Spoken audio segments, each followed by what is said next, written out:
started the recording. The topic that we will start today is exception handling. Exception handling. This is one of the very core topic and very important topic. इस पे आपके interviews में भी बहुत सारे question रहते हैं, जो MCQs आते हैं उनमें भी बहुत आपको क्वेश्चन मिलेंगे. And sometime student feel it a hard topic to understand, लेकिन होता बड़ा सिंपल है चीज़ें. ठीक है, एक बार आप जो पुराने फंडामेंटल्स जो मैंने पढ़ा रखे हैं ना, जैसे प्रोग्राम टू सुपर टाइप है, सुपर टाइप के रेफरेंस वेरिएबल को यूज़ करके आप चाइल्ड टाइप के रेफरेंस वेरिएबल को, ऑब्जेक्ट को आप एक्सेस कर सकते हैं. इस तरह के सारे जो फंडामेंटल बता रखे हैं, उस फंडामेंटल को अगर आप थोड़ा स्ट्रांगली होल्ड कर लेंगे तो ये चीज़ समझना बहुत आसान हो जाएगा. ठीक है, so let's start from the background of operating systems. आपने पढ़ा होगा how do we define an exception.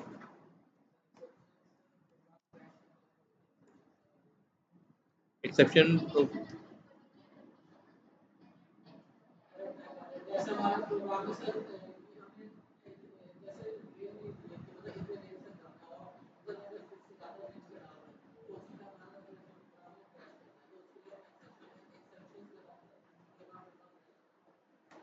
अच्छा, दो तीन बातें समझते हैं इसमें. पहले तो एक बात समझ लो कि आप जिसको एक्सेप्शन और एरर दो वर्ड यूज कर रहे हो, right. In Java exception is a different thing and error is a different thing. So you have a class for exception and you have a class for error.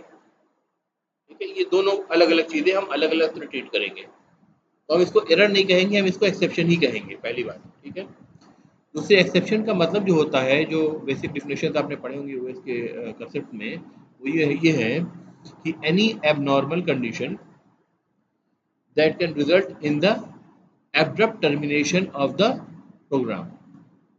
लिख देता हूं मैं, any abnormal condition that could result in the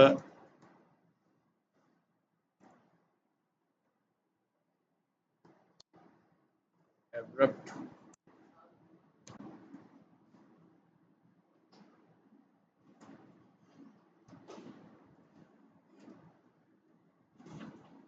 termination of program. Various in fact आपको मिलेंगे इसकी definitions. मैं जो definition आपको बोल रहा हूँ वो प्रैक्टिकल पॉइंट ऑफ व्यू से वर्ड्स को बड़ा केयरफुली चूज करके बोल रहा हूँ. ठीक है, कैसे? देखिए, कोई भी ऐसी सिचुएशन जो आप एक्सपेक्ट नहीं कर रहे हैं, ठीक है, जो आपने कोड में लिखते वक्त इमेजिन नहीं की, एबनॉर्मल है, नॉर्मली नहीं आती है. ठीक है, वो कंडीशन अगर आ जाए, ठीक है, कंडीशन का एग्जांपल देता हूं आपको पहले. ठीक है, एबनॉर्मल कंडीशन, इतनी चीज का बस खाली एग्जांपल दे रहा हूं कि एबनॉर्मल कंडीशन क्या हो सकती है. ठीक है, जैसे फॉर एग्जांपल एक नई क्लास बना दे रहा हूं मैं, न्यू क्लास टेस्ट एक्सेप्शन. ठीक है,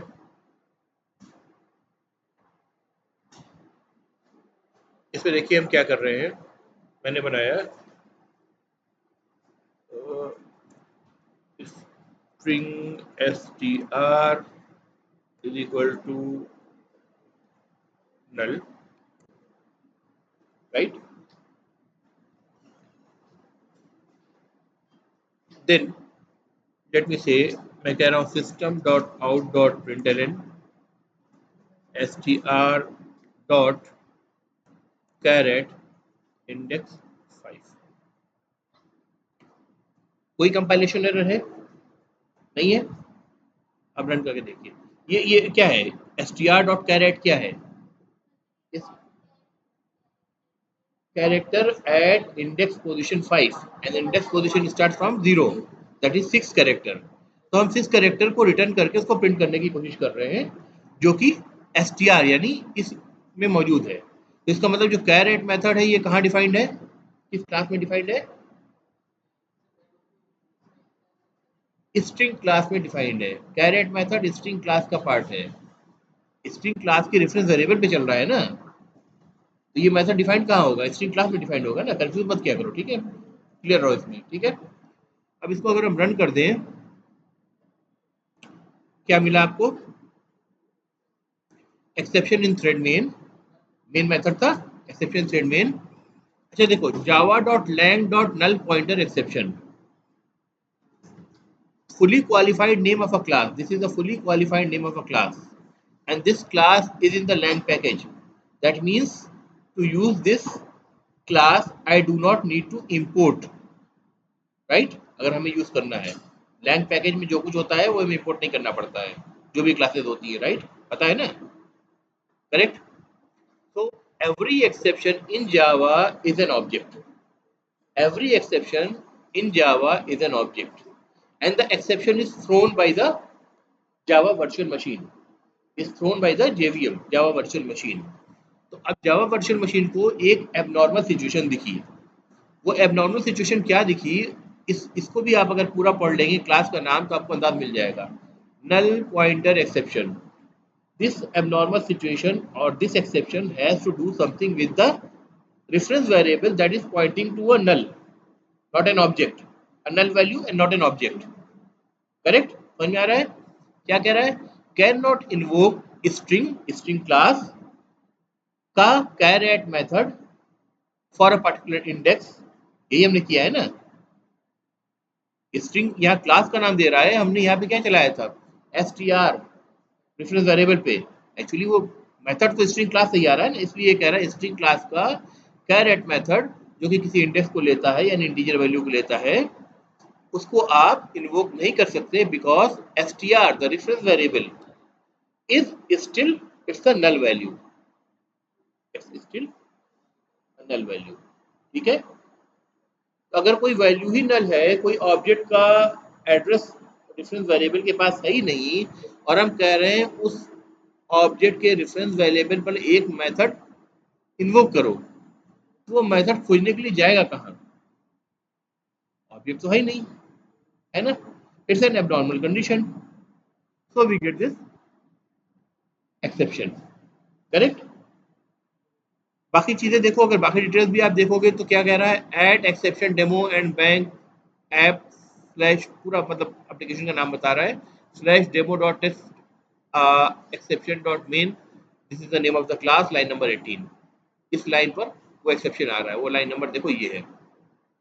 इस पूरी लाइन में भी एक्चुअली इसको कॉल करने पर आ रहा है, str पे जैसे ही हमने मेथड कॉल करने की कोशिश करी while str is null, तो हमें नल पॉइंटर एक्सेप्शन मिला which is a abnormal condition, ठीक है। Correct. What if this is not null?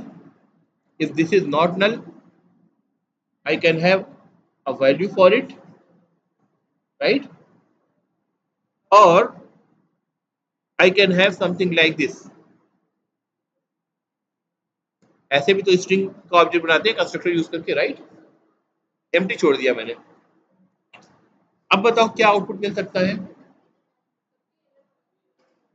Error नहीं करो, एरर नहीं करो, एरर मैंने कहा जावा में अलग चीज है। हाँ, एक्सेप्शन अगर होगा, ऐसा लग रहा है आपको, राइट। क्यों? क्योंकि अब तो नल नहीं है, ऑब्जेक्ट तो बन गया। ऑब्जेक्ट बन गया। अब ये जो स्ट्रिंग ऑब्जेक्ट है ये इंटरनली क्या मेंटेन करता है? कैरेक्टर अरे मेंटेन करता है। अगर मैंने हेलो कह दिया ना, इसके अंदर इसकी वैल्यू हेलो जा रही है, HELLO, कितने वर्ड, कितने कैरेक्टर हुए? 5 हुए। तो इसका मतलब इंडेक्स की पोजीशन 0 से लेकर के इंडेक्स पोजीशन 4 के लिए एक कैरेक्टर अरे इसने बना के डाल दिया। इंटरनली स्ट्रिंग क्लास जो है वो कैरेक्टर अरे ही मेंटेन करता है, because character is a primitive type. अगर हम कोई क्लास बना रहे हैं तो प्रिमिटिव टाइप डाटा को यूज करेंगे या किसी और यूजर डिफाइंड डाटा टाइप को यूज करके बनाएंगे? किसी बिल्डिंग ब्लॉक पे ही तो बनाएंगे ना।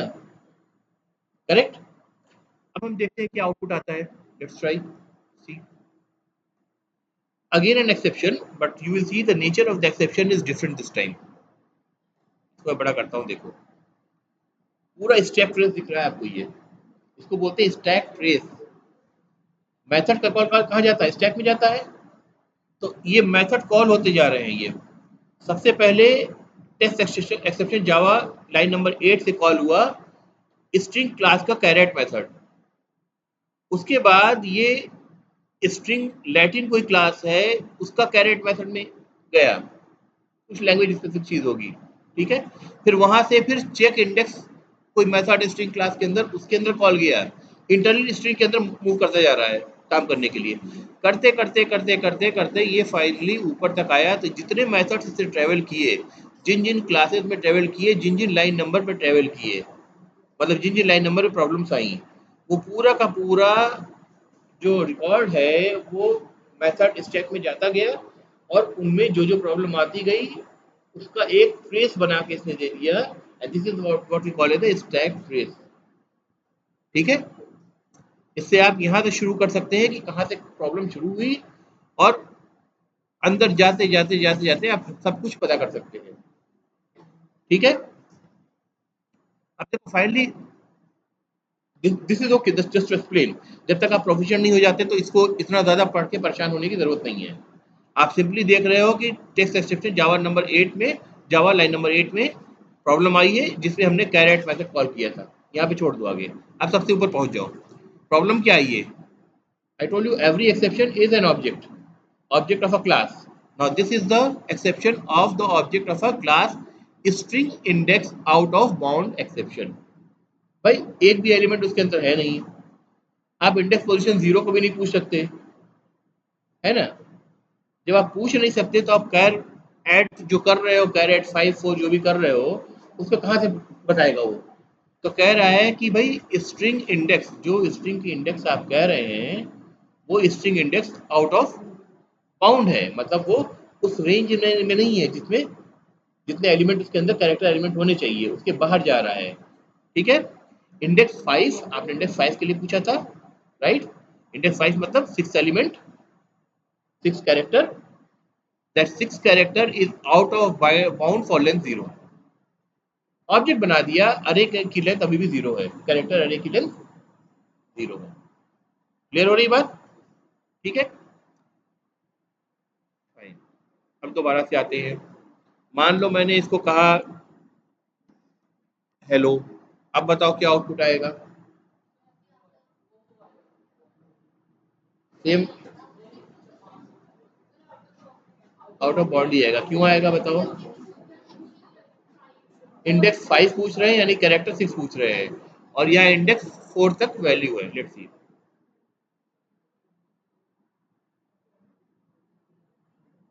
पहला मैसेज देखो, index 5 out of bound for for length 5, for length 5, है ना, क्योंकि इंडेक्स 5 का मतलब लेंथ 6 हो गई, नंबर ऑफ कैरेक्टर 6 हो गए, है ना, करेक्ट। अब देखो वापस से आते हैं, ये सारे क्या है? एबनॉर्मल कंडीशंस हैं, उनके एग्जांपल्स हैं, right. Let's say hello world, now what is going to be the output?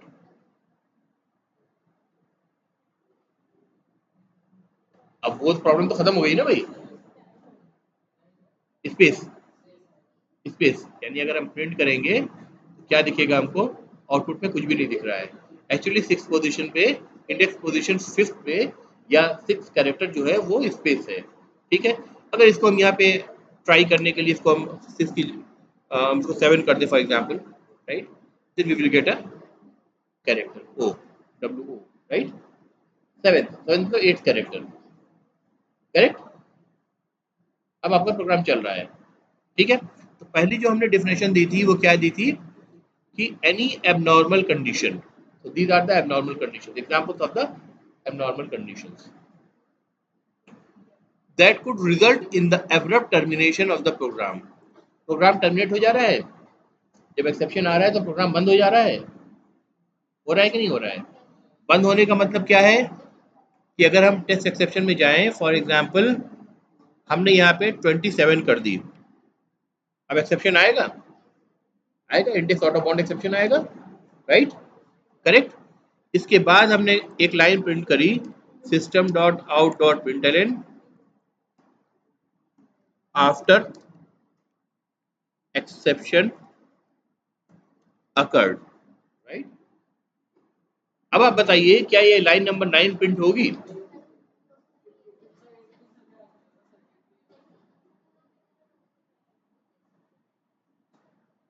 चलो, एक ओपिनियन आ रही है कि एक्सेप्शन आने के बाद ये लाइन प्रिंट नहीं होगी, एक ओपिनियन आ रही है एक्सेप्शन आने के बाद लाइन प्रिंट हो जाएगी, है ना।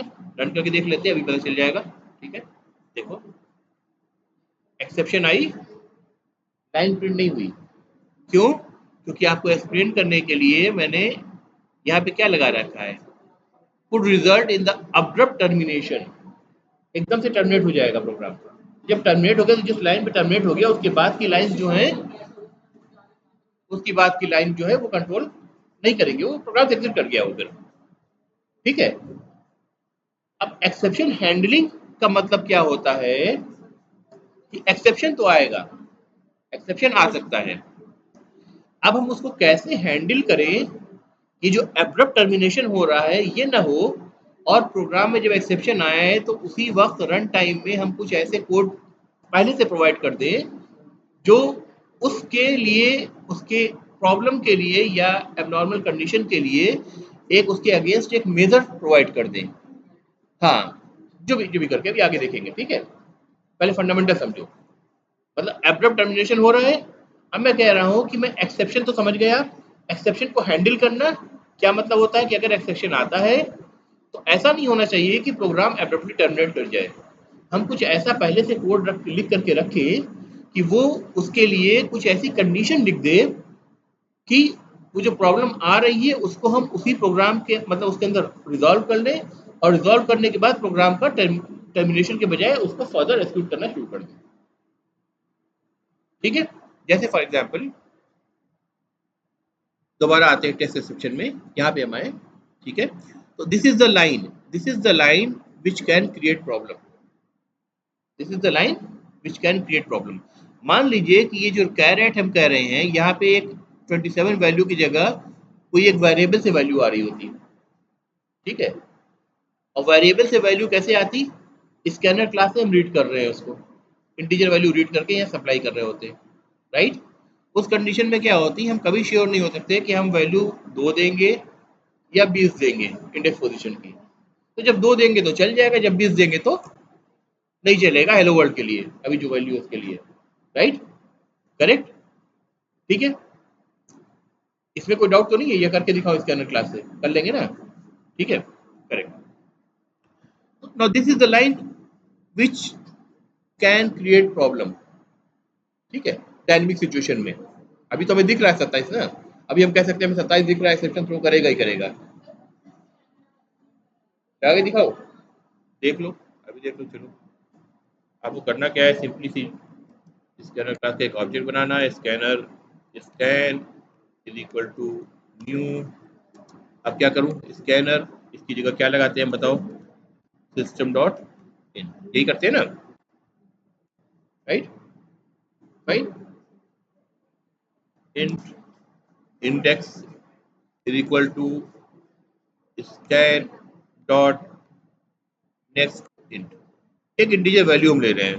ठीक है, उससे पहले हम एक मैसेज प्रिंट कर देते हैं, system dot out dot println enter the index of character to be fetched. Guys clear है, ये मैसेज प्रिंट होगा, फिर आपसे ये रीड करेगा इंडेक्स पोजीशन, वेरिएबल इंडेक्स में जाएगा जो कि इंटीजर टाइप का है, इसकी जगह मैंने इसको क्या करा, इंडेक्स डाल दिया, राइट। लेट्स रन एंड सी। जब हम इसको इंडेक्स की वैल्यू को अगर हमने डाला 3 फॉर एग्जांपल, 3 पे क्या है बताइए, सेकंड वाला एल होगा, है ना। मैं काम करता हूँ इसको 4 कर देता हूँ ताकि ज्यादा क्लियर हो जाए। 4 पे क्या होगा, 4 पे ओ होगा, that is fifth character, index चूंकि 0 से शुरू होता है तो फिफ्थ कैरेक्टर, राइट। ठीक है, उसके बाद की लाइन भी प्रिंट हुई, इसे प्रिंट करा, उसके बाद आफ्टर एक्सेप्शन अकर्ड ये भी प्रिंट हुआ, करेक्ट। इनफैक्ट एक्सेप्शन डजंट अकर, मतलब वो मैसेज हमने पहले से कोड कर रखा है, हार्ड कोड कर रखा है, इसलिए वो प्रिंट हो रहा है। ठीक है, क्लियर है यहाँ तक। अब फिर से मैं रन करता हूँ इसको, अब वैल्यू में डाल रहा हूँ से 27 थी ना पहले वैल्यू, 27 डाल रहा हूँ, ठीक है। अब क्या हो रहा है, इस जगह क्या आएगा, 27 आ जाएगा। 27 वैल्यू को कैरेट में फिश करने की कोशिश करेगा, क्या होगा, एक्सेप्शन, और फिर ये लाइन भी एक्सिक्यूट नहीं होगी, लाइन नंबर 14 एक्सिक्यूट नहीं होगी उसके बाद की, या उसके बाद और भी लाइन होती तो वो भी एक्सिक्यूट नहीं होती, आपको एक्सेप्शन मिल गया, ठीक है। Index 27 is out of bound for length 11, तो बता भी रहा है कितनी लेंथ है इसकी, और आप 27 मांग रहे हो, नहीं दे सकते, ठीक है, आउट ऑफ बाउंड है, उसकी लिमिट से बाहर है, ठीक है, करेक्ट।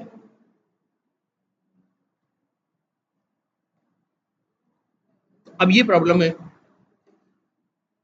अब हमें पता है कि जो एक्सेप्शन आ सकता है रन टाइम में, this is something which is happening at the run time, exception always comes at the run time, ये ध्यान रखना, exception always comes at the run time, जब प्रोग्राम चल रहा है, कंपाइलेशन में आपका कुछ भी क्लू आपको नहीं मिल रहा है, कभी कभी वार्निंग दे देगा, वो एक अलग सी बात है, मतलब पीली वाली जो बल्ब बन करके आता है, अंडरलाइन पीली आती है, कभी कभी वार्निंग आपको दे देगा, अदरवाइज कंपाइलेशन फेलियर आपका नहीं होगा। तो ये सारे जो एक्सेप्शन आ रहे हैं कब आ रहे हैं, when the program is executing at the run time, ठीक है गैस, क्लियर है। देखो बहुत सिंपल कंसेप्ट है, अगर आप ध्यान से सुनोगे तो समझ में आ जाएगी बात, कुछ डिफिकल्ट चीज नहीं है, ठीक है। Now, the line which is problematic to me is this line. This has a possibility to throw the exception if, while entering the value of the index on the keyboard, if that value is within the bound of the limits of, or the length of the string, right? Then it will not throw the exception. If it is beyond the limits, it will throw out of bound exception. Correct, यही problematic है। ये जो statement है, या इस जैसे अगर multiple statement होते, this needs to be guard against the possibility of occurrence of the exception. This needs to be guard against the possibility of the occurrence of the exception. Technically OS के term में हम इसको बोलते हैं guarded reason, क्या बोलते हैं, guarded region, the region which you are guarding, ठीक है। तो this is the guarded region, this line is the guarded region for me, below line is the guarded region for me, ठीक है। now what I will do is, को बड़ा कर देते हैं, now what I will do is I will write try, और try block बनाएंगे हम इस लाइन से, इस अगर एक लाइन पे प्रॉब्लम हो सकती है तो एक लाइन के लिए बनाएंगे, अगर मल्टीपल लाइन में प्रॉब्लम हो सकती है तो मल्टीपल स्टेटमेंट्स के लिए, अगर मतलब गार्डेड रीजन मल्टीपल स्टेटमेंट्स का है तो मल्टीपल लाइंस को एक ही में लेकर के ट्राई ब्लॉक बनाएंगे, राइट। ब्लॉक का मतलब ये है कि there could be one statement और multiple statement, right. Now this is the guarded region, कहने का मतलब क्या है कि try to execute this code, try to execute this code है, नहीं हुआ मतलब, अरे अभी आगे आएंगे ना, अभी तो एरर दिख रहा है, अभी मतलब तो समझाने दो मुझे, ठीक है। भाई जो लोग थोड़ा बहुत पहले से जानते हैं, अभी आप रश मत करो, ठीक है, आ जाएंगी चीजें आपके लिए, ठीक है, ऐसी ऐसी चीजें आएंगी जो आप नहीं भी जानते होंगे, ठीक है। तो आपने सिंपली यहाँ पे ये कहा अब तक, ठीक है, कि I want to try execute this guarded region code because I know that this could cause problem at the runtime, ठीक है। अच्छा, जब प्रॉब्लम आ रही थी तो आपको प्रॉब्लम का नेचर का भी अंदाजा था, इंडिकेशन था, इंडिकेशन क्या था, ये क्या प्रॉब्लम आ सकती थी, एक्सेप्शन कौन सी आ सकती थी, कौन सी आ सकती थी बताओ, कौन सी एक्सेप्शन आ रही थी अभी इस पर, out of bound exception, right, out of bound exception आ रहा था। तो आप कहेंगे कि अगर इस कोड को ट्राई करते वक्त आउट ऑफ बाउंड एक्सेप्शन आए तो उसको छोड़ना मत, उसको जाने मत देना, उसको पकड़ के रख लेना अपने पास, ठीक है। तो मैं क्या कहूँगा, लिखूंगा कैच, कैच जैसे कोई मेथड कॉल करते हैं ना, वैसे ही इसका भी ब्रैकेट बनता है, ठीक है। और इसका फिर एक अलग ब्लॉक बनेगा कि पकड़ के रखूंगा तो मैं करूंगा क्या, तो जो करना है वो इस कैश के ब्लॉक के अंदर लिखूंगा, लेकिन पकड़ूंगा किसको, वो मुझे यहाँ मेंशन करना पड़ेगा। Out of bound exception, out of bound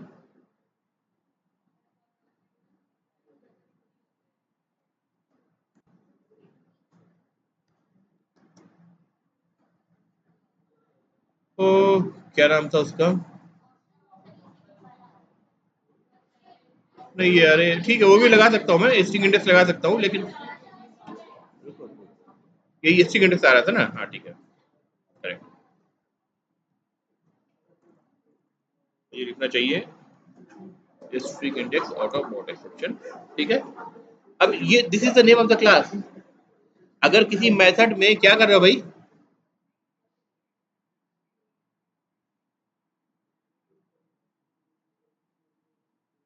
किसी मेथड, मान लो अगर ये कोई मेथड होता है, तो अगर पैरामीटर आप डिक्लेयर करते हैं तो टाइप के साथ क्या करते हैं, वेरिएबल डिक्लेयर करते हैं। तो ये जो आप बता रहे हैं कि एक्सेप्शन कैच करो, तो कैच करके वो रिटर्न किस में करेगा, वेरिएबल में रिटर्न करेगा। तो मैंने कहा कि मैं ई या ई एक्स या एक्सेप्शन वॉट इसके नाम का एक मैंने वेरिएबल बना दिया, इससे मुझे पकड़ के मिलेगा, जो प्रॉब्लम है वो पकड़ के मिली। स्क्रीन पे भी डिस्प्ले नहीं करेगा वो, अभी वो स्क्रीन पे डिस्प्ले नहीं करेगा, क्योंकि मैंने उसको पकड़ लिया यहाँ पर कि भाई तुम जेवीएम को ये कह रहा हूँ कि मैं तुम ऐसा ना करो कि इसको प्रोग्राम को टर्मिनेट करके डिस्प्ले कर दो, अभी रुको यहाँ पर, अगर ये एक्सेप्शन आता है तो यहाँ पे रुको, ठीक है। अब मैं क्या करूंगा, इस एक्सेप्शन को रिजॉल्व करने की कोशिश करूंगा, ठीक है। कैसे करूंगा, मैंने कहा system dot out dot println, इसकी जगह एक काम करता हूँ मैं, आउट की जगह ई आर आर लगा देता हूँ। सी प्लस प्लस में सी ई आर आर याद है आपको, सी ई आर आर, जैसे सी आउट होता था वैसे सी ई आर आर भी होता था, C in C out C E R R, C out की तरह होता था, बस वो कलर रेड कलर में प्रिंट करता था। इससे क्या होता है कि अगर मान लीजिए कि अगर आपका कोई एप्लीकेशन है जो बहुत सारे कंसोल पे लॉग जनरेट कर रहा है, या फाइल सिस्टम में बहुत सारे लॉग जनरेट कर रहा है, तो करते करते क्या होगा, अगर बीच में एक रेड लाइन आएगी तो फौरन उसमें नोटिस जाएगी यहाँ प्रॉब्लम हुई है, ठीक है। तो जो कुछ प्रिंट करना है, अगर वो रेड लाइन में प्रिंट करना है एज एन एरर, तो उसको ई आर आर आप यूज करेंगे, आउट यूज नहीं करेंगे, ठीक है। सी प्लस प्लस में सी ई आर आर यूज करेंगे, सी आउट यूज नहीं करेंगे, ठीक है। वहां भी कुछ नहीं, जो सी आउट करता है ना वही आउटपुट मैसेज देगा इन रेड कलर, ताकि आपको मैसेजेस बहुत सारे आ रहे हैं, अचानक एक रेड दिखा, आप समझ जाए। फाइल में जा रहा है, आपने फाइल में इसको डिवाइड कर रखा है, तो फाइल में सारे मैसेज ब्लैक कलर प्रिंट हो रहे हैं, एक मैसेज बीच में आ गया एरर, और वो रेड कलर से आ गया, तो आप समझ गए। बाद में आफ्टर वर्ड आपको डायग्नोस करके प्रॉब्लम को सॉल्व करना है, तो कैसे सॉल्व करेंगे, लॉग चाहिए ना आपको, तो ये लॉग जनरेशन में आपकी हेल्प करेगा, ठीक है। बहुत बेसिक चीजें हैं, अदरवाइज लॉग के लिए लॉगिंग फ्रेमवर्क यूज होते हैं, ठीक है, बने हुए एपीआई आते हैं, ठीक है। ये आपने प्रिंट करा, क्या प्रिंट कर रहे हैं आप, ई डॉट, और किसको हटा दीजिए, E dot gate pause, exception आया था, एक्सेप्शन से ही पूछ लेते हैं कि क्या प्रॉब्लम है, ठीक है। प्रोग्राम अगर टर्मिनेट नहीं होगा वो पॉज बता देगा आपको, करेक्ट गैस। देखिए ई डॉट गेट कॉज क्या कर रहा है,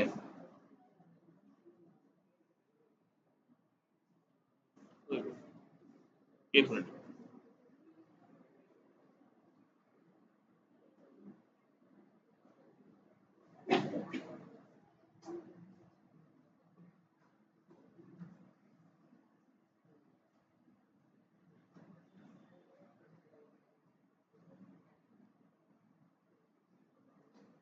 रुको पहले मैं इतना टेस्ट कर लूँ थोड़ा देर, चूंकि रिटर्न कर रहा है ना, मुझे करना पड़ेगा जैसे सेकंड, ई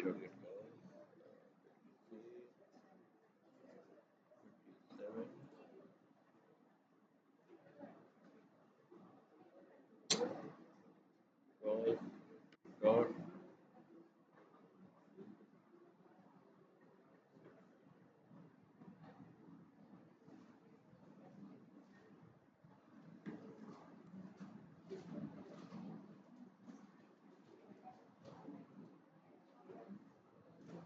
छोड़ो, ई डॉट गेट कॉज छोड़ो, ई डॉट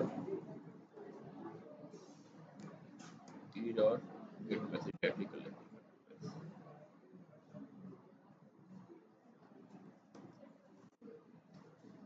चलो ठीक है, ओके।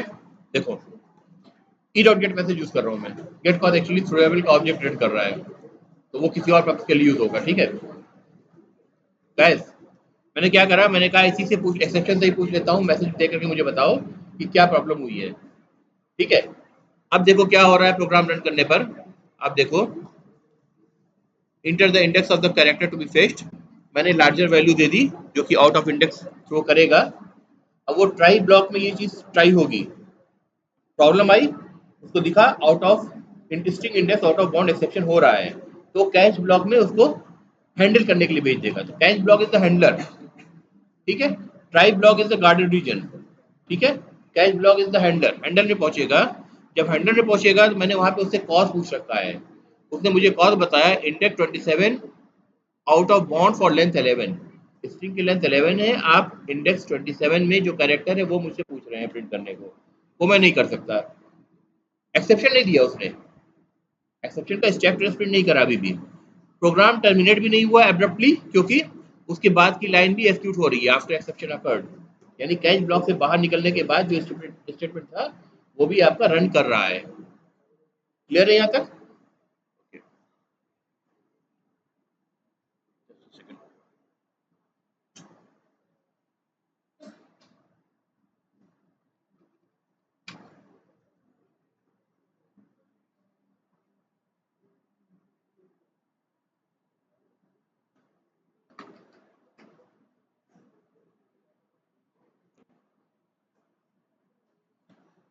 अब जो ऑपरेशन हम ऊपर छोड़ के आए थे, है ना, अगर कुछ करेक्शन करेंगे तो उस ऑपरेशन को भी दोबारा करना पड़ेगा, वो तो लाइन पीछे निकल गई, है ना।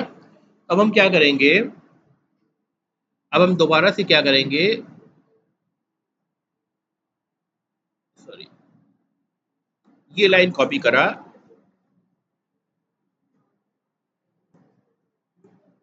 कंट्रोल वी,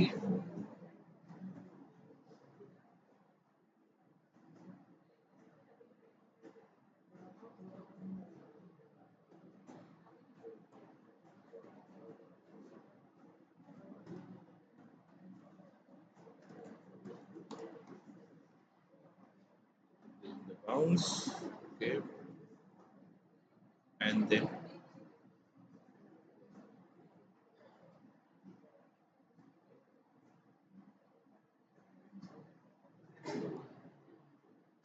देखो इस कोड को देखो भाई, अब क्या हो रहा है। पहले तो हमने मैसेज प्रिंट कर लिया, चाहे तो हम मैसेज प्रिंट करें ना करें ये हमारे पास ऑप्शनल है, ये मैंने आपको सिर्फ दिखाने के लिए करा है, ठीक है, क्योंकि हमने इस एक्सेप्शन के ऑब्जेक्ट को एज अ हैंडल कैच कर लिया था। जब कर लिया था तो कुछ इन्फॉर्मेशन फेच करने के लिए ये हैंडल यूज हो सकता है, यानी ये ऑब्जेक्ट का रेफरेंस वेरिएबल यूज हो सकता है, राइट। जो एग्जांपल है जिसका कि हमने मैसेज दे करके इंटीमेट कर दिया कि ये जो आप वैल्यू दे रहे हैं वो इस बाउंड से बाहर जा रही है, राइट। देन फिर हम मैसेज प्रिंट कर रहे हैं, जो काम हमने यहाँ पे पहले किया था मैसेज प्रिंट करने का, enter the index of the character to be fetched, now this time with in the bounds, आपको बाउंड ऊपर हमने बता दिया है, इस बाउंड के अंदर आप दीजिए, ठीक है। Then again we are scanning and repopulating the index, index यहाँ पे पहले कोई और वैल्यू 27 थी, अब मान लो यहाँ पे पॉपुलेट होकर हमने 5 कर दी, ठीक है, तब इंडेक्स की वैल्यू 5 हो गई। अब उसी कोड को str.char एट इंडेक्स 5 फिर से चलेगा, और फिफ्थ करेक्टर या फोर्थ करेक्टर जो भी हम कहें उसका हमें मिल जाएगा आउटपुट, ठीक है। उसके बाद फिर कोड बाहर आएगा और इस लाइन को भी एक्सिक्यूट करेगा, क्योंकि हमने हैंडल कर लिया है प्रोग्राम। जब भी हैंडल कर लिया गया तो एब्रप्टली टर्मिनेट नहीं हो रहा है, ठीक है। एब्रप्टली फिर क्या हो रहा है, टर्मिनेट नहीं हो रहा है। गाइस बात समझ में आ रही है? रन करके देखिए एक बार।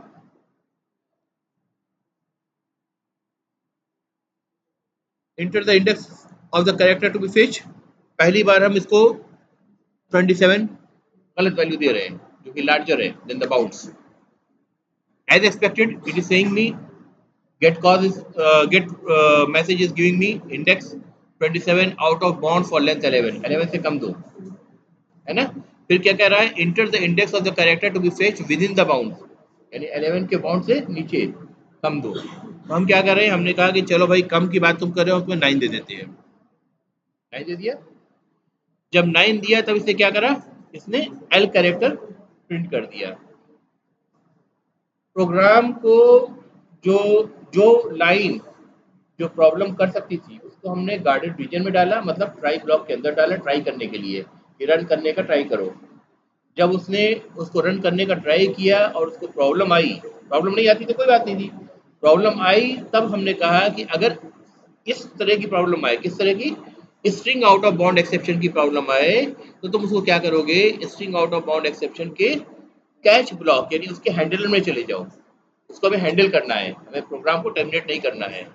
अब हैंडलर में जब गया कोड, तो हैंडलर में हमने क्या करा, आपको उसका मैसेज भी दिया कि क्या प्रॉब्लम आ रही है।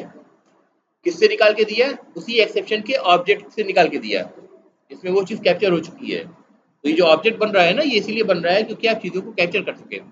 सी प्लस प्लस में क्या हो सकता है, एक्सेप्शन प्रिमिटिव टाइप भी हो सकता है, एक्सेप्शन ऑब्जेक्ट भी हो सकता है। सी प्लस प्लस में ये प्रॉब्लम है, specially with the specification which are before 2011, C plus plus जो है, ठीक है, उसमें दोनों चीज़ें पॉसिबल हैं। उसमें आप एक्सेप्शन आप थ्रो करो, एज ए न्यूमरिक वन भी थ्रो कर सकते हो, जिसका कोई मतलब नहीं होता है, जिससे कोई इन्फॉर्मेशन आप पता नहीं कर सकते हो। जावा में ये चीज़ नहीं है। जावा में स्ट्रिक्टली अगर एक्सेप्शन है तो वो ऑब्जेक्ट ही है। तो string out of index, out string index out of bound exception का एक ऑब्जेक्ट बना, ई नाम से रेफरेंस वेरिएबल है जिसका, उससे हमने गेट मैसेज लेकर के मैसेज ले लिया, इंफॉर्मेशन ले ली। उसके बाद हमने कोड को रेक्टिफाई करा। रेक्टिफाई करने को ही हैंडल करना कहते हैं, राइट। ठीक है, सिर्फ मैसेज लेके छोड़ देते तो हैंडल करना नहीं होता, वो इन्फॉर्मेशन हो जाती, लॉगिंग के लिए यूज हो सकता था। ठीक है, उसको रेक्टिफाई करा कि भाई अब बॉन्ड में तुम दो, तो हमने जब बॉन्ड में दिया तब क्या हुआ, उसने सही वैल्यू प्रिंट करी, आगे का कोड कैच ब्लॉक के बाद का जो था वो भी एग्जीक्यूट हुआ आफ्टर द एक्सेप्शन अकर्ड। ठीक है, प्रोग्राम आपका एब्रप्टली टर्मिनेट नहीं हुआ। ठीक है, अब दोबारा से आप डेफिनेशन पे एक बार आइए। ये गेट कॉस्ट असल में थ्रोएबल का ऑब्जेक्ट प्रिंट करता है, वो फर्दर किसी और पर्पज के लिए होता है। तो हाँ, मैंने गेट मैसेज डायरेक्टली कर दिया, उसने मैसेज दे दिया। मैं कोई शॉर्ट एंड स्वीट वे देख रहा था कि जिससे हमें उतनी इन्फॉर्मेशन मिली जितनी हमें चाहिए, अननेसेसरी हम कम्युनिकेशन में ना जाए। ठीक है, तो ये कोड तो क्लियर है भाई, यहाँ तक का भी। एक्सेप्शन की डिफिनेशन क्लियर है। Exception is any abnormal condition, the abnormal condition happens only eight the run time that could result in the abrupt termination, मतलब जिस लाइन पे हुई उस लाइन के बाद कोड भी उसने बंद कर दिया, वहीं पे टर्मिनेट कर गया, है ना, ऑफ द प्रोग्राम। ठीक है, व्हाट इज एक्सेप्शन हैंडलिंग, कौन बताएगा, बताओ, जो अभी रिपीट किया मैंने।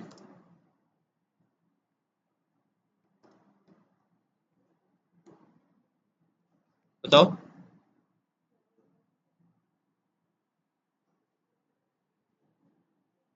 अपने वर्ड पे डिफाइन करने की कोशिश करो।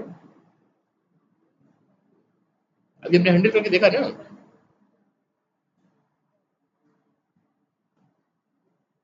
Providing a course of action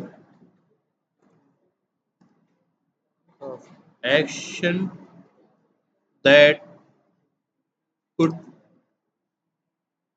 prevent the abrupt termination of the program when the exception occurs। ठीक है,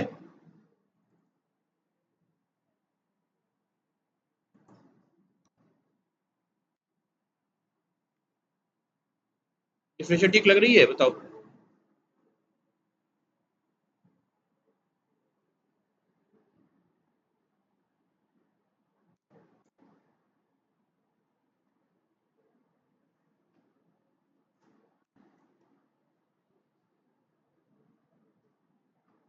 abrupt,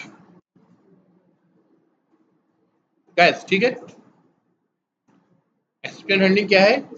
providing a course of exception. कहाँ प्रोवाइड कर रहे हैं? कैच ब्लॉक के अंदर कर रहे हैं, ठीक है।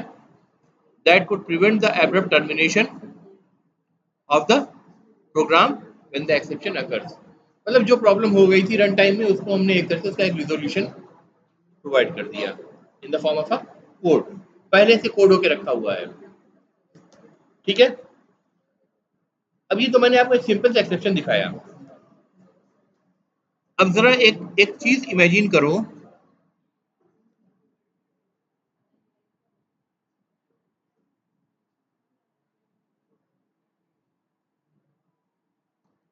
अगर ये काम आप सी में कर रहे होते, प्रोसीजर लैंग्वेज में कर रहे होते, तो कैसे हैंडल करते एक्सेप्शन को? सी में कहाँ ट्राई कैच होता है? सी की बात कर रहा हूँ, प्रोसीजर लैंग्वेज की बात कर रहा हूँ मैं भाई। एक्सेप्शन का मतलब एक्सेप्शन ऑब्जेक्ट के फॉर्म में आएगा, तो ऑब्जेक्ट ओरिएंटेड प्रोग्रामिंग लैंग्वेज में तो पॉसिबल है। सी की बात कर रहा हूँ, बताओ वहाँ कैसे हैंडल करते हैं?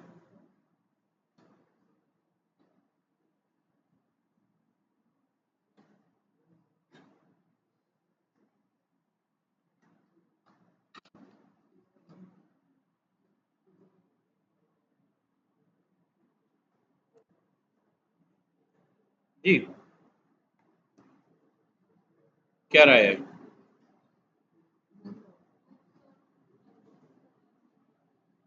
क्या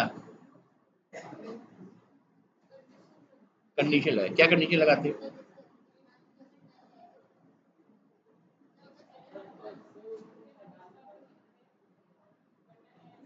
इस कंडीशन में बताओ क्या लगाते हैं? इफ जो इंडेक्स की वैल्यू है, index is less than variable कौन सा है? S T are.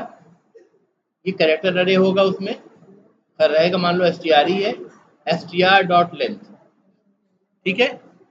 Then system dot error या प्रिंट एफ एरर मैसेज। फिर ये सारी चीजें आप कहते हैं enter the index of the character to be fetch within this limit. फिर उसके बाद दोबारा से आप क्या करते? स्कैन एफ करते।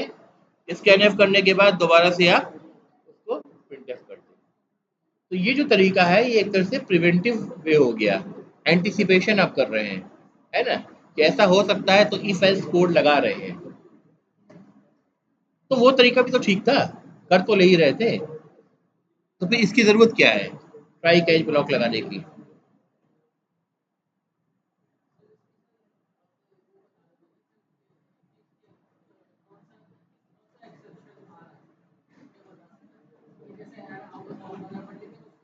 चलो एक काम करते हैं, जब उसमें नहीं नहीं इनका इनका इनका एक ऑब्जेक्शन है, बहुत वैलिड ऑब्जेक्शन है, कि भाई इसमें हमें बाकायदा बता रहा है string out of bound exception है, जो हम गेट मैसेज में हम आप देख सकते हैं, ठीक है।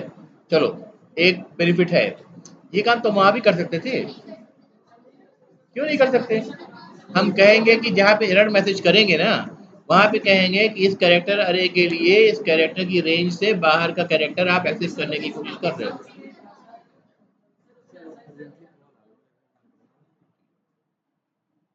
क्या बोल रहे हैं?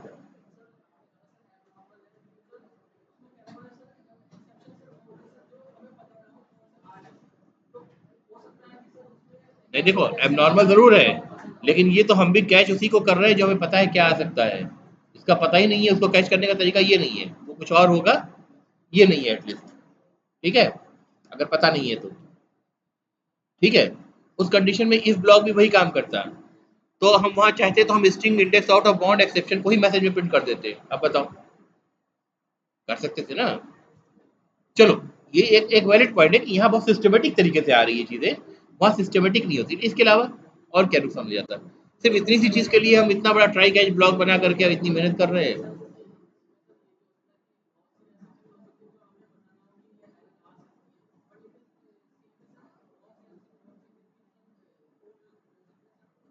नहीं, वो चीजें हमें नहीं पता है, तो उसके लिए हम कैच ब्लॉक यहाँ भी ऐड नहीं करेंगे। जब कैच ब्लॉक नहीं करेंगे तो एब्रप्टली टर्मिनेट तब भी करेगा। वो सिचुएशन यहाँ पे भी है। मतलब आपका क्वेश्चन है कि बहुत सारी चीजें हमें इफ ब्लॉक में हम जो लगाएंगे, कंडीशन लगाएंगे पहले से चेक करके रोकने के लिए एज अ डिफेंसिव टेक्निक, तो उसमें हमें बहुत सारी कंडीशंस नहीं पता होंगी जिसमें एक्सेप्शन आ सकते हैं, प्रॉब्लम आ सकती है, ठीक है, वो तो यहाँ भी हमने कैच ब्लॉक में एग्जैक्टली नाम देके किया है ना। अगर इसके अलावा मान लो अगर नल पॉइंटर एक्सेप्शन आ रहा होता तो यहाँ हैंडल नहीं होगा वो एक्सेप्शन। ठीक है, आप कह रहे हैं कि इसमें हमारे पास जावा में प्रोविजन होता है कि हम एक्सेप्शन लगा सकते हैं। ठीक है, that can handle all kind of exceptions. ठीक है, because exception is the parent class of all these exceptions. तो पेरेंट क्लास चाइल्ड क्लास के ऑब्जेक्ट को होल्ड कर सकता है। वो भी कंसेप्ट आगे एक्सप्लेन करूंगा मैं, भाई परेशान मत हो उसके लिए, अगर समझ में नहीं आ रहा तो। ठीक है, लेकिन अब ये बताओ वो कितना गंदा तरीका होगा कि आपको पता ही नहीं चल रहा कि एक्सेप्शन का रीज़न क्या है। जब आपको एक्सेप्शन का रीज़न पता नहीं है तो आप उसमें गेट मैसेज करोगे, गेट मैसेज में वो आपको दिखा देगा, गेट मैसेज में दिखा देगा, लेकिन गेट मैसेज में 50 कंडीशन हो सकती है, एक्सेप्शन तो हज़ारों क्लास हो सकती है ना उसकी, चाइल्ड क्लासेस। अब आप सबका सबका गेट मैसेज पार्स करोगे और पार्स करके सबके लिए वो करोगे। One handle for every problem is not a good idea, क्योंकि हर तरह की प्रॉब्लम में आप सेपरेटली हैंडल करना चाहोगे ना। अगर नल पॉइंटर एक्सेप्शन आ रहा है तो आप क्या करोगे, रेफरेंस वेरिएबल को नल से हटा करके किसी डिफॉल्ट वैल्यू पे डालना चाहोगे, राइट, किसी ऑब्जेक्ट पे डालना चाहोगे। अब सिचुएशन तो बदल रही है ना। ठीक है, ये मैं एग्री करता हूँ कि भाई चीज़ें सिस्टमेटिक ज़्यादा हैं, जो चीज़ प्रोसीजर लैंग्वेज में बहुत ही नॉन सिस्टमेटिक हो जाएगी, लेकिन सबसे मेन रीज़न जो है वो ये नहीं है। मेन रीज़न बता रहा हूँ क्या है। इस पूरे कोड में ये बताओ कि बिजनेस लॉजिक का कोड कौन सा है और एक्सेप्शन हैंडलिंग का कोड कोड कौन सा है। बिजनेस लॉजिक का कोड कौन सा है, ट्राई या ट्राई से पहले का जो कोड है या कैश के बाद का जो कोड है, ये सारा क्या है, ट्राई तो बिजनेस लॉजिक है, बिजनेस लॉजिक में है। ठीक है, और जो कैश दिख रहा है वो हमें साफ साफ दिख रहा है कि ये बिजनेस लॉजिक का पार्ट नहीं है, कोई प्रॉब्लम आती है तो उसको हम हैंडल कर रहे हैं। टिपिकली एक बड़े एप्लीकेशन में आपका 60, 70, 80, in fact sometime 90% of the code जो होता है वो हैंडलिंग में जाता है, एक्सेप्शन हैंडलिंग में जाता है। अगर हमने सब कुछ इफेंस इफेंस इफेंस से कर रखा होता तो एक नज़र कोड देख करके आप ये नहीं बता सकते थे कौन सा बिजनेस लॉजिक का कोड है और कौन सा एक्सेप्शन हैंडलिंग कोड है। मेंटेनेंस के पॉइंट ऑफ व्यू से एक बड़ी प्रॉब्लम होती, आप छोटे से काम के लिए आपको बड़ी पूरे कोड को पूरा पढ़ना पड़ता। यहाँ पे हमें ये भी नहीं पढ़ना है, हमें देखना है कि अच्छा ये प्रॉब्लम आ रही है, string index out of bound exception आ रही है, तो इसका जो हैंडल मैंने लिख रखा है उस हैंडल में मैंने कुछ ऐसा करा होगा जो प्रॉपरली हैंडल नहीं कर पा रहा होगा, उसी जगह जाकर के मैं चेक कर लूंगा इमीडिएटली, उसी कोड को पढ़ूंगा फिर मैं। समझ में आ रही बात। प्रॉब्लम ये नहीं होती कि कोड आपने लिखा है आपको सब चीजें पता है ना, आप ही 6 महीने के बाद भूल जाओगे कोड क्या लिखा है। ऐसा मेरे साथ बहुत बार हुआ है। एक कंपनी में मैं काम कर रहा था, मैंने कुछ इसके लिए था, सिस्को का कोड था। जी आ रही है, बहुत देर में आए आप। तो उसमें हुआ क्या कि मैंने कोड लिखा, कुछ महीने गुजर गए, भूल गया, कुछ डिबगिंग के लिए मेरे पास ही आ गया।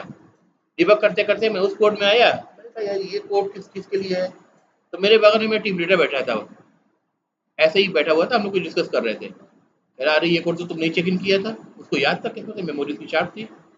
अच्छा ये कोड मैंने ही लिखा था। तो ऐसा होता है। अब सोचो कि जब जब आपके कोड को कोई दूसरा बंदा नया फ्रेशर आके मेंटेन कर रहा है या विद 1 और 2 ईयर्स एक्सपीरियंस आके मेंटेन कर रहा है, उसको तो आपके कोड का कोई क्लू ही नहीं है। यह पूरी चीज़ें साफ साफ आपको दिख रही है, हर चीज़ प्रॉपरली मैनेज होकर दिख रही है। पता चल रहा है कि बिजनेस लॉजिक कौन सी है, पता चल रहा है कि एक्सेप्शन हैंडलिंग कौन सी है, एक्सेप्शन हैंडलिंग में भी किस प्रॉब्लम की हैंडलिंग कहाँ पे हो रखी है। हर कैच ब्लॉक में we can have multiple catch blocks. एक कैच ब्लॉक आप देख रहे हैं इसका मतलब ये नहीं है कि एक ही कैच ब्लॉक हो सकता है। एक ही स्टेटमेंट के लिए we can have multiple catch blocks, because one statement can throw multiple problems also, multiple exceptions also, right. so we can have multiple catch blocks. ठीक है, the rule is just we can not have a try block without a catch block in isolation. तब हमें ये compilation में error मिल रही है। Try block के बाद या तो कैच ब्लॉक लगाओ या कुछ और लगाना पड़ता है जिसको हम क्या बोलते हैं, फाइनली बोलते हैं, वो आगे हम पढ़ेंगे। ठीक है, करेक्ट। तो ट्राई अब ट्राई कर रहे हो, प्रॉब्लम आ रही है, तो प्रॉब्लम का सॉल्यूशन तो दोगे ना भाई, वरना ट्राई करने का मतलब ही नहीं है, क्यों ट्राई कर रहे हो फिर। तो कंपाइलर भी इतना सेंसिटिव है, इस बात को समझता है, तो आपको कहेगा भाई ये ट्राई मत, ट्राई लगा छोड़ो मत। ये क्या बोल रहा है देखो, syntax error, insert finally to complete the try statement. Finally एक ऑप्शन बता रहा है, अदरवाइज कैच, राइट। तो मैंने कैश मुझे लगाना ज़रूरी है इसके लिए। यहाँ तक बात समझ में आ गई? अभी तक हमने जो कुछ कवर करा है ये बहुत बेसिक कवर किया है एक्सेप्शन हैंडलिंग का। एक्सेप्शन हैंडलिंग अपने आप में बहुत वास्ट टॉपिक है, एक सर्टेन डिसेंट डेप्थ तक जाना ज़रूरी है ताकि अच्छा ये हर लैंग्वेज में आपको काम आएगा, हर ऑब्जेक्ट ओरिएंटेड प्रोग्रामिंग लैंग्वेज में। कुछ भी नहीं बदलेगा इसमें से। सी शार्प में जाएँगे वहाँ भी आपको ऑब्जेक्ट्स ही मिलेंगे, ठीक है ना? कुछ भी चेंज नहीं होगा। तो ये जो लर्निंग का एफर्ट है, ये वन टाइम लर्निंग एफर्ट है, वन टाइम इन्वेस्टमेंट है आपका, ठीक है? तो इसलिए मैं बार-बार कहता हूँ कि सीरियसली लो, अब एग्ज़ाम आ गए, कम से कम आप पढ़ लो, ठीक है? आपको लाइफ लॉन्ग काम आएगा, ठीक है? अगर आप टेस्टर भी बन रहे हो ना, कभी-कभी ऐसी सिचुएशन में पड़ जाओगे जब कोड देखना पड़ जाएगा, ठीक है? तो ये मत सोचो कि मतलब छुटकारा मिल जाएगा। एक लर्निंग हमेशा बेनिफिट होती है। आप कभी अपना चेंज करना चाहते हो डोमेन तो भी आप आपके पास बेसिक इन्फॉर्मेशन मतलब लर्निंग तो होगी तो उसी के बेस पे तो बिल्ड करोगे चीज़ों को। कई बार स्टूडेंट मेरे कई सारे स्टूडेंट होते हैं जो गलत फील्ड में फँस गए। अब 6, 7, 8 महीने 9 महीने के बाद उनको रियलाइज़ हो रहा है कि सर मैंने तो गलत टाइप की जॉब पकड़ ली है। मुझे डोमेन चेंज करना है अपना, मुझे इसमें जाना है। अब क्या करें? तो ज़ाहिर-सी बात है अब तैयारी करो और क्या करोगे? अच्छा जो चीज़ें पहले से आपको पता है उस पे बिल्ड करना ज़्यादा आसान होता है। ठीक है? वही होता है बस सिंपल सी बात है। रोकें यहाँ पर?